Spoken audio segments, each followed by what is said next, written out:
Général s'engage.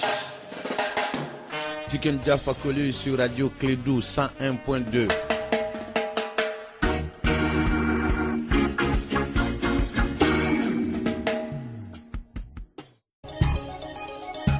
Les sports, les infos, la musique, l'actualité, le tout tamisé et servi à chaud pour vous sur Radio Clédou.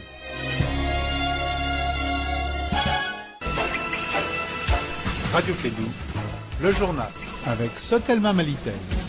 Mesdames et messieurs, fidèles auditeurs, une collection Clédou de sa matinale, très grand bonjour à vous tous et bienvenue. Excellent réveil et que Dieu sauve le Mali. Nous sommes aujourd'hui, jeudi 15 février 2018, il est 7h en temps universel.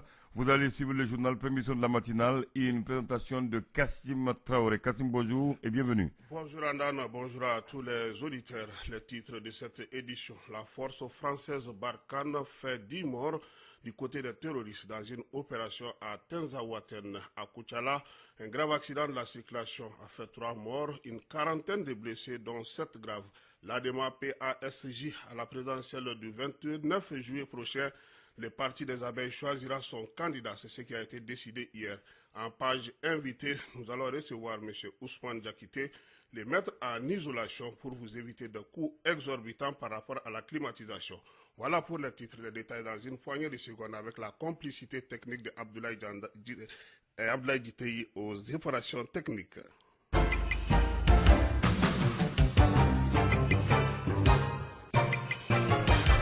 Vous écoutez la 101.2, la matinale à Inagawalex, à quelques centaines de kilomètres de la frontière algérienne. L'opération française Barkhane a visé un commandant du groupe terroriste qui accompagnait ces hommes avec une cargaison de munitions vers un sanctuaire à la frontière algérienne. Le bilan du côté des djihadistes est de 10 morts, 3 véhicules dont 2 pick-up. Un camion ont été détruits. Selon les sources locales, les véhicules détruits appartiennent à Nostra al-Islam wal-Muslim Diad Agali. À Koutchala, un camion remorque qui transportait de l'aliment bétail s'est renversé devant la CMDT de la ville.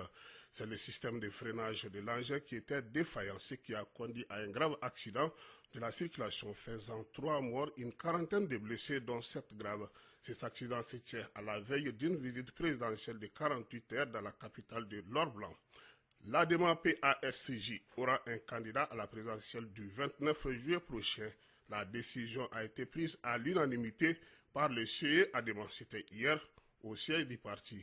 Il s'agira pour les abeilles de désigner un candidat consensuel rassembleur interne pour les batailles de 2018 conformément au texte du parti. Après cette décision, les 4 ministres ADEMA vont-ils quitter le gouvernement Soumaïla Boubèye Maïga? Une affaire à suivre. Par rapport toujours à ces présidentielles, le président de ADP Maliba s'est prononcé au micro de André Traoré.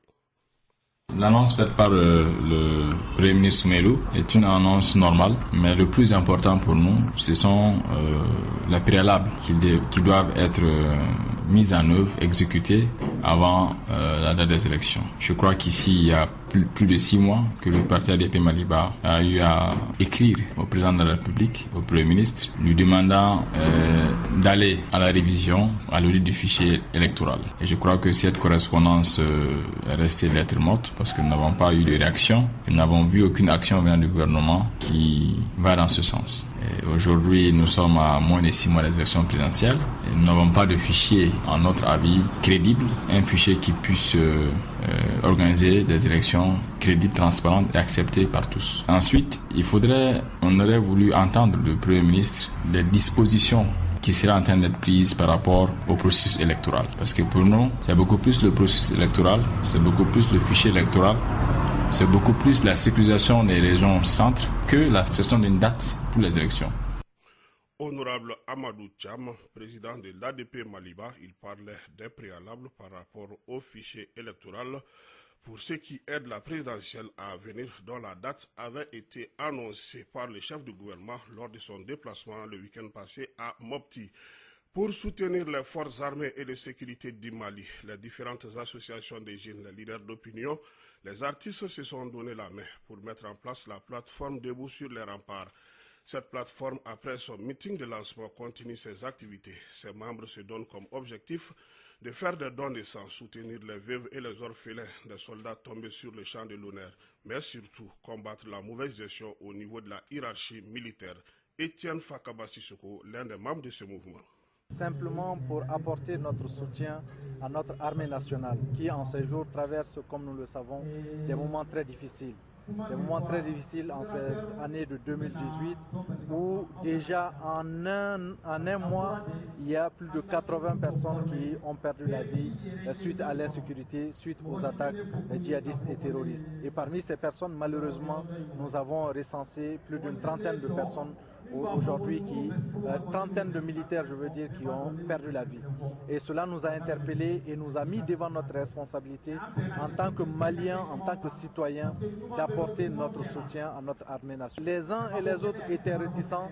Aujourd'hui, que nous arrivions à mettre ensemble les partis politiques, les associations, les leaders d'opinion, les religieux ensemble pour un même combat, je pense que c'est quelque chose d'inédit. Et nous avons passé l'expérience pendant la révision constitutionnelle avec le mouvement anti-Abana. Nous avons vu le résultat. Et nous nous sommes dit qu'aujourd'hui, il est temps qu'on réédite cet exploit-là face à tous les problèmes que notre pays est en train de traverser. Pourquoi maintenant? Maintenant parce que nous sommes à une année charnière aujourd'hui qui doit nous interpeller.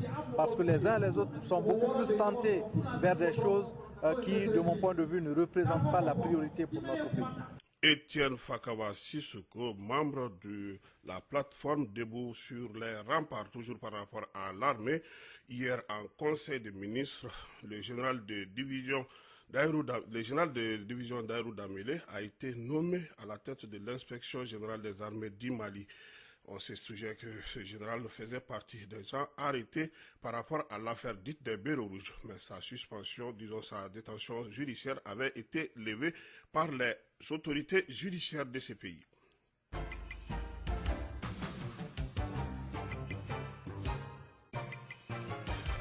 Contribuer à l'éducation des enfants nomades dans les centres du Mali, c'est l'un des objectifs de l'Association pour la promotion de l'éducation et de la solidarité Andal Poulako. Elle projette de tenir un forum très prochainement dans la 5e région du Mali pour sensibiliser la population sur les enjeux de ce programme qui vise surtout à lutter contre l'enrôlement des jeunes dans les groupes terroristes. Écoutons Abdoul Nassourou Diallo, le président de l'association Andal Poulako, une association qui fait la promotion et l'éducation de la solidarité. Les objectifs, c'est l'éducation, la solidarité. On a constaté qu'au sein des mondes ruraux, au sein des mondes nomades, manque d'éducation, manque des infrastructures d'éducation. Donc on a voulu aussi assister, aider à ces populations-là, trouver des techniques ou des façons pour que même ces enfants bergers ou ces enfants nomades puissent aussi étudier.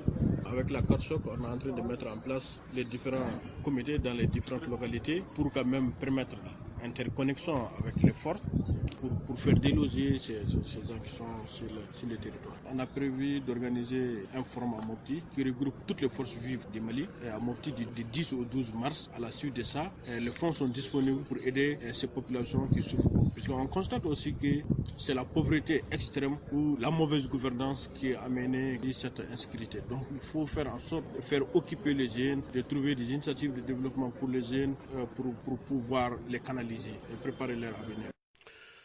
Abdoul Nassourou Diallo, président de Andal Poulako, j'y parviens grâce à Abdoulaye Andana. Page invité de cette édition, Ousmane Diakité, le maître en isolation, est notre invité de ce matin. C'est Malien de la diaspora qui vient de revenir au pays avec un système de climatisation des maisons à moindre coût. Il fait aussi des chambres froides pour la conservation des fruits et légumes. Il nous explique d'abord sa chambre froide.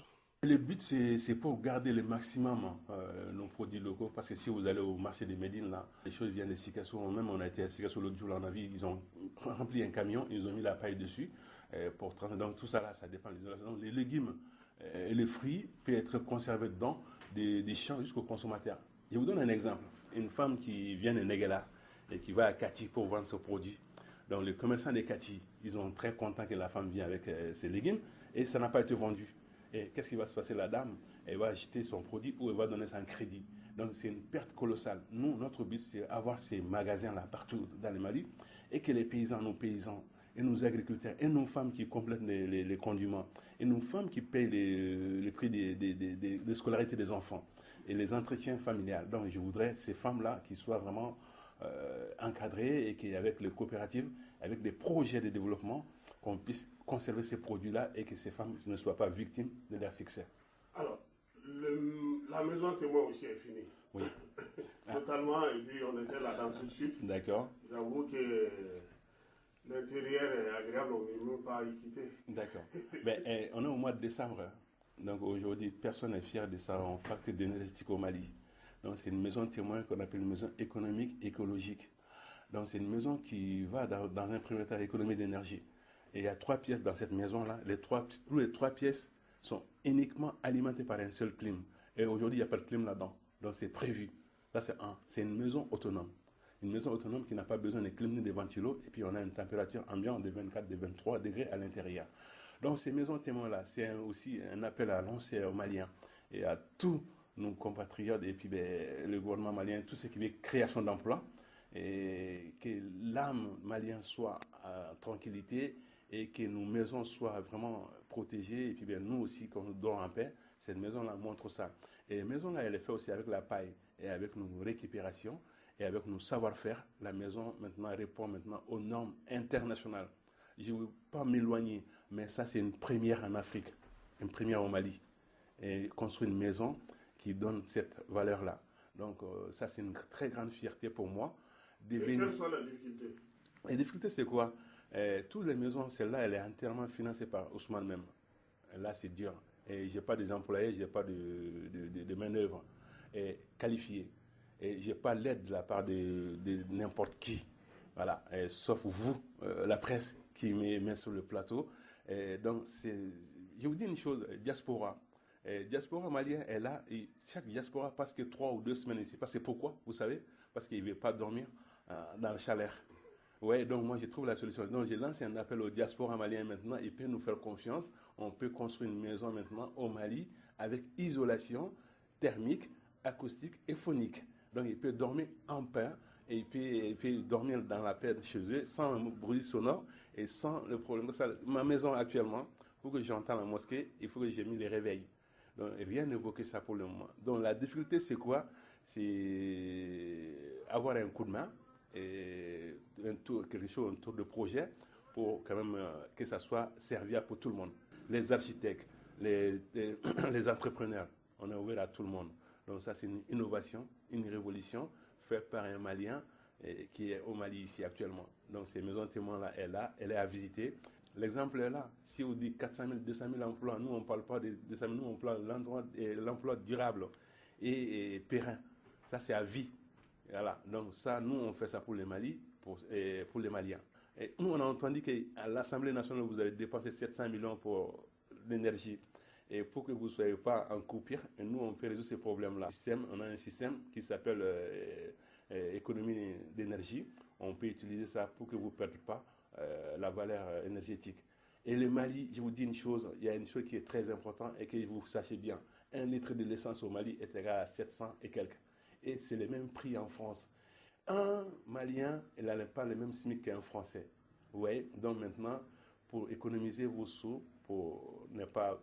On a la solution.